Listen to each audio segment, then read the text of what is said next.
And from that night onwards, Georgie's mind had been opened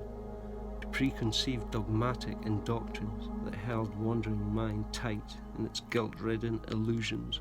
its smoke and mirror pantomime of pulpit confusion that would harvest young minds eager in searching and hungry for knowledge, burnt in an eternal hellfire of their own sad creation, stoking. Yeah, that night Georgie saw that it was all so human,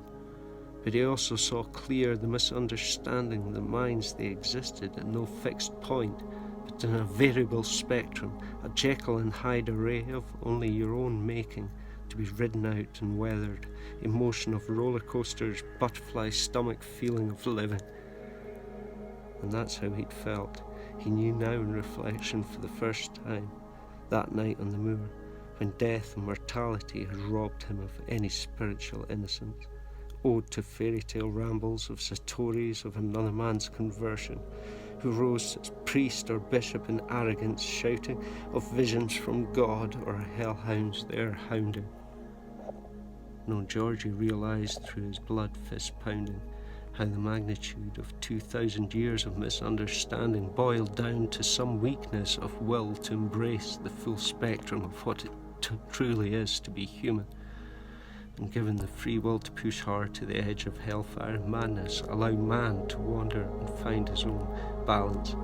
allow man to howl at the void and not be deemed mad in his howling, allow man to wander myriad paths of the spectrum and pick and choose freely the ones to be trodden. For how can another,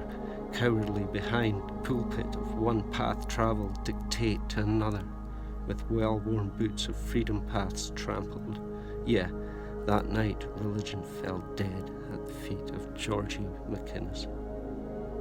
And it was only his muse left to pick up the pieces, penned in a poem,